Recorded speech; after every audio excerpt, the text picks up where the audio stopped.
Hi guys, ಚೆನ್ನಾಗಿದ್ದೀರಾ ಅಂತ ಅಂದ್ಕೋತೀನಿ ಎಲ್ರೂ. ಈ ವಿಡಿಯೋ ಮಾಡ್ತಿರೋ ಉದ್ದೇಶ ಏನಂತ ಅಂದರೆ, ಮೊನ್ನೆ ರೀಸೆಂಟಾಗೆ ಒಂದು ವೀಕಿಂದ ಪಾಕಿಸ್ತಾನದಲ್ಲಿ ಒಂದು ಇಶ್ಯೂ ಆಯ್ತಲ್ವಾ, ಅದ್ರ ಬಗ್ಗೆ ಮಾತಾಡಬೇಕಂತ ಅನ್ನಿಸ್ತು. ಸೊ ಅದಕ್ಕೆ ನಾನು ಮಾತಾಡೋಣ ಅಂತ ಅಂದ್ಬಿಟ್ಟು ಸ್ಟಾರ್ಟ್ ಮಾಡಿದ್ದೀನಿ. ಏನಂದರೆ ಕೆಲವರು ಕಮೆಂಟ್ ಆಗ್ತಾಯಿದ್ರು, ಅದು ಪಾಕಿಸ್ತಾನದಲ್ಲಿ ಆಗಿರೋದು ಇಂಡಿಯಾದಲ್ಲ, ಇಂಥಕ್ಕೆಲ್ಲ ವೀಡಿಯೋ ಮಾಡಿ ಹಾಕ್ತಾಯಿದ್ದೀರಾ ಅಂತ. ಗೈಸ್, ಇದಂತೂ ಅರ್ಥ ಆಗ್ತಾಯಿಲ್ಲ. ಪಾಪನೇ ಅಲ್ವಾ ಮಗು, ಇಂಡಿಯಾದಾಗಲಿ ಪಾಕಿಸ್ತಾನದಾಗಲಿ ಪಾಪ ಮಗುನೇ ಅಲ್ವಾ. ಪಾಪ ಅವ್ರ ಅಪ್ಪ ಅಮ್ಮ ಎಷ್ಟು ಕನಸುಗಳು ಕಟ್ಕೊಂಡು ಮಕ್ಳುಗಳ್ನ ಮಾಡ್ಕೊಂಡಿರ್ತಾರೆ. ಆದರೆ ಅದು ಯಾರೂ ಅಲ್ಲ, ಸ್ವಂತ ಇವಾಗ ಹೊರ್ಗಡೆ ಜನರನ್ನ ನಂಬಾರ್ದು ಅಂತ ಹೇಳ್ತಾರೆ. ಹಾಗಂತ ಸ್ವಂತದವರೇ ಈ ಥರ ಮಾಡಿದ್ರೆ ಪಾಪ ಏನು ಮಾಡ್ತಾರೆ ಮುಂದೆ.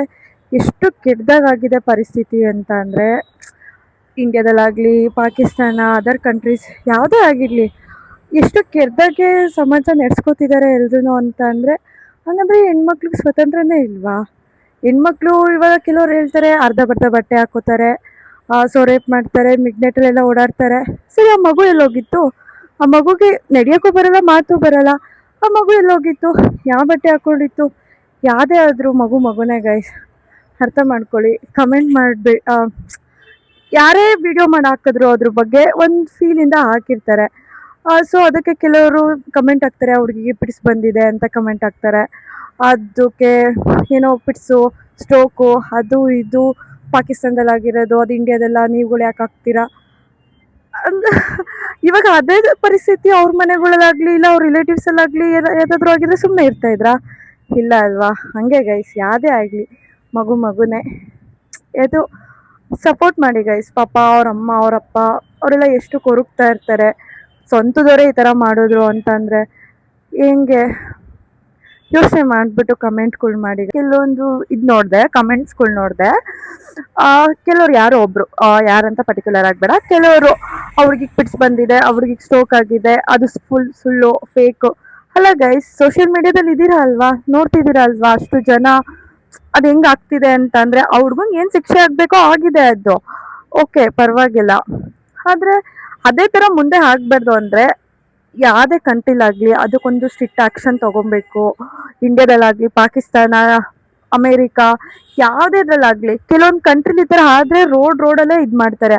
ಅದನ್ನು ಎಲ್ಲ ದೇಶದಲ್ಲೂ ಮಾಡಬೇಕು. ಅದನ್ನು ಆವಾಗಲೇ ಎಲ್ಲರೂ ಅದಕ್ಕೆ ಎದುರುಕೊಳ್ಳೋದು. ಇವಾಗ ಕೆಲವೊಂದು ಕಡೆ ಹೆಂಗಿದೆ ಅಂತ ಅಂದರೆ, ಗಂಡ ಹೆಂಡತಿ ಪರ್ಮಿಷನ್ ಇಲ್ದಲೆ ಮುಟ್ಲೂಬಾರ್ದು ಅನ್ನೋದು ರೂಲ್ಸ್ ಇದೆ. ಅದೇ ಥರನೇ ಬೇರೆ ಮಕ್ಕಳು ಆ ಥರ ಮಾಡಿದ್ರೆ ಹಂಗೆ ಇದಾಗಬೇಕು ಅನ್ನೋದು ಅವರಿಗೆ ಭಯ ಇರಬೇಕು, ಅವ್ರನ್ನ ಮುಟ್ಟೋಕ್ಕೂ ಭಯ ಇರಬೇಕು. ಆ ಥರ ಕಾನೂನು ಶಿಕ್ಷೆ ಕೊಡಬೇಕು. ಆವಾಗ ನೋಡಿ ಸರಿಯಾಗತ್ತೆ. ಯಾವುದೇ ಕಂಟ್ರಿಲಾಗಲಿ ಅವಾಗ ಸರಿಯಾಗತ್ತೆ. ಕೆಲವ್ರ ಮೆಸೇಜ್ ನೋಡಿದೆ, ಅದು ಪಾಕಿಸ್ತಾನದಲ್ಲಾಗಿರೋದು, ಇಂಡಿಯಾದಲ್ಲ, ನೀವುಗಳು ಯಾಕೆ ಆಗ್ತಿದ್ದೀರಾ, ಇದು ಮಾಡ್ತಿದ್ದೀರಾ ಅಂತ.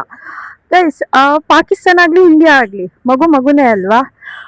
ಪಾಪನೇ. ಅದೇ ಥರ ಪಾಪಗಳು ಇಂಡಿಯಾದಲ್ಲೂ ಇರ್ತಾರೆ ಅಲ್ವಾ. ಅದೆಷ್ಟು ಕ್ಯೂಟ್ ಆಗಿ. ಪಾಕಿಸ್ತಾನ ನಮ್ಮದು ದ್ವೇಷದ ಕಂಟ್ರಿ, ಅದು ಇದು ಅಂತ. ಆದರೂ ಮಗು ಗೈಸ್, ಅದೇನು ಮಾಡಿರಲ್ಲ ಅಲ್ವಾ. ಪಾಪು ಏನು ಮಾಡಿರಲ್ಲ. ಹಾಗಾಗಿ ಕಮೆಂಟ್ಗಳು ಒಬ್ಬೊಬ್ರು ಹೇಳ್ತಾರೆ, ಸ್ಟ್ರೋಕ್ ಹೊಡೆದಿದೆ, ಫಿಟ್ಸ್ ಬಂದಿದೆ, ಅದು ಇದು ಅಂತೆಲ್ಲ ಕಮೆಂಟ್ಸ್ಗಳು ಹಾಕಿದ್ದೀರಾ. ಗೈಸ್, ಇವಾಗ ಅದೇ ಥರ ನಿಮ್ಮ ಮನೆಗಳಲ್ಲಾಗಿದ್ರೆ, ಇಲ್ಲ ನಿಮ್ಮ ರಿಲೇಟಿವು, ನಿಮ್ಮ ಅಕ್ಕಪಕ್ಕ ಗೊತ್ತಿರೋರ ಮನೇಲಾಗಿದ್ದಿದ್ರೆ ಸೇಮ್ ಡೈಲಾಗ್ಸ್ ಹೇಳ್ತಾ ಇದ್ರಾ? ಇಲ್ಲ ಅಲ್ವಾ.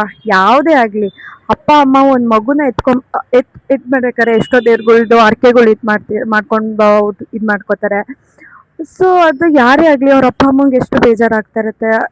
ಅದನ್ನೆಲ್ಲ ಯೋಚನೆ ಮಾಡಬೇಕು ಗೈಸ್. ನನಗೆ ಎಷ್ಟು ಕಮೆಂಟ್ಗಳು, ಒಂದೊಂದು ಕಮೆಂಟ್ಗಳು ನೋಡ್ತಾ ಇದ್ರೆ ಎಷ್ಟು ಕೆಲವರು ತುಂಬ ಚೆನ್ನಾಗಿ ಕಮೆಂಟ್ ಮಾಡಿದ್ದೀರಾ. ಕೆಲವರು ಒಬ್ಬೊಬ್ರು ಇಬ್ಬೊಬ್ರು. ಯಾಕೆ ಅವರು ಹುಡುಗಿರೇ ಅಲ್ವಾ ಕಮೆಂಟ್ ಮಾಡಿರೋದು? ಹುಡುಗರು ಯಾರು ಆ ಥರ ಕಮೆಂಟ್ ಮಾಡಿಲ್ಲ, ಮೋಸ್ಟ್ ಹುಡುಗಿರೇ ಮಾಡಿದ್ದಾರೆ. ಎಂತಕ್ಕೆ? ಹೌದು, ಒಂದು ಪಾಪುನ ಹೆಣ್ಮಗುನೇ ಅಲ್ವಾ. ಸೊ ಗೈಸ್ ಪ್ಲೀಸ್, ಆ ಥರ ಯಾವುದೇ ಕಂಟ್ರಿಲಾಗಲಿ ಯಾವುದೇ ಆಗಲಿ ಆ ಥರ ಗೊತ್ತಿಲ್ದಲೆ ಏನೇನೋ ಮಾತಾಡೋದು, ಕಮೆಂಟ್ಸ್ ಹಾಕೋದು ಮಾಡಬೇಡಿ ಗೈಸ್. ಆ ಪಾಪುಗೆ ಆದರೆ ಅವ್ರ ಮನೆಯವ್ರಿಗೆ ಏನಾದರೂ ನ್ಯಾಯ ಕೊಡ್ಸೋ ಥರ ಮಾಡಿ ಅಷ್ಟೇ ನಾನು ಕೇಳ್ಕೊಳ್ಳೋದು. ನ್ಯಾಯ ಸಿಗಲಿ ಗೈಸ್ ಅವ್ರ ಮನೆಯವ್ರಿಗೆ. ಪಾಪ ಅವ್ರಮ್ಮ ಅಳೋದು ನೋಡಿದ್ರೆ ಎಷ್ಟು ಫೀಲ್ ಆಗುತ್ತೆ ನಮಗೇನೆ ಪರ್ಸ್ನಲಿಯಾಗಿ, ಎಷ್ಟು ಇದಾಗುತ್ತೆ ಅದನ್ನ. ಅಷ್ಟೇ ಗೈಸ್, ನಾನು ವಿಡಿಯೋ ಮಾಡ್ಬೇಕಂತ ಅಂದಿದ್ದು ಆ ಕಮೆಂಟ್ಸ್ಗಳು ಹಾಕಿದ್ರಲ್ವಾ ಅವ್ರಿಗೆ ಮಾತ್ರ ನಾನು ಮಾಡ್ತಾ ಇರೋದು, ಎಲ್ರಿಗೂ ಅಲ್ಲ. ಗೈಸ್ ನೋಡಿಕೊಂಡು ಇದು ಮಾಡಿ ಗೈಸ್. ಮಗುನೇ, ಯಾವುದೇ ಆಗಿರಲಿ, ಗಂಡಾಗಲಿ ಹೆಣ್ಣಾಗಲಿ, ಮಗುನೇ. ಸೊ ನೋಡಿಕೊಂಡು ಇನ್ಮೇಲೆ ಇದು ಮಾಡಿ. ಅದೇ ಥರ ಎಲ್ಲ ಕಂಟ್ರಿಗಳಲ್ಲೂ ಮಗು ಆಗ್ತಾರೆ, ನಿಮಗೂ ಆಗ್ತವೆ. ಸೊ ನೋಡಿಕೊಂಡು ಮಾಡಿ ಗೈಸ್. ಕಮೆಂಟ್ಗಳು ಮಾಡಿಬಿಡಿ ಅಂತ ನಾನು ಯಾರಿಗೂ ಹೇಳಿಲ್ಲ, ಮಾಡ್ಕೊಳ್ಳಿ. ಬಟ್ ಏನು ಕಮೆಂಟ್ ಮಾಡೋಕ್ಕಿಂತ ಮುಂಚೆ ನಾನು ಏನು ಮಾಡ್ತಾಯಿದ್ದೀನಿ, ಹೆಂಗೆ ಆಗ್ತಾಯಿದ್ದೀನಿ ಅನ್ನೋದನ್ನ ನೋಡಿಕೊಂಡು ಕಮೆಂಟ್ ಮಾಡಿ ಗೈಸ್, ಅಷ್ಟೇ.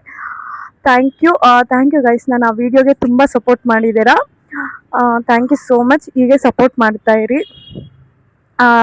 ಹಾಗೆ ನಂದು ಯೂಟ್ಯೂಬ್ ಚಾನಲ್ ಇದೆ, ಕವನಗೌಡ 18. ಅದಕ್ಕೆ ಹೋಗಿ ಸಬ್ಸ್ಕ್ರೈಬ್ ಮಾಡಿ. Thank you so much guys. ಹಿಂಗೆ ಸಪೋರ್ಟ್ ಮಾಡ್ತಾಯಿರಿ. ಅಂಕಲ್ ಆದಷ್ಟು ಪ್ರಯತ್ನ ಪಡ್ತೀನಿ, ಎಂಟರ್ಟೈನ್ಮೆಂಟ್ ಮಾಡೋಕ್ಕಾಗಲಿ, ಏನೇ ಆಗಲಿ ಎಂಟರ್ಟೈನ್ಮೆಂಟ್ ಮಾಡ್ತಾ ಇರ್ತೀನಿ. Thank you guys, thank you so much. या उसको दर्द हो रहा था ना, वो छोटी थी ना, इसलिए उसने मेरे को बताया नहीं उसको कहाँ दर्द हो रहे हैं। जब मैं सोने लगी ना, मैंने उसका पैम्पर बदला, तो मेरी बच्ची आँखों था, मैं उसको लेके नीचे भागी। किसी ने मेरी हेल्प भी नहीं की। मैंने सबको बोला मुझे ಶಾಪ ಬಿಟ್ಟು ಹೋಗದು ವೇದಾಂತ ನುಡಿವ ನಾಡಿನಲ್ಲಿ, ಹೀಗೆ ನೀವು ಬಾಳುವಿರಿ. ಹೆಣ್ಣನ್ನು ಪೂಜಿಸೋ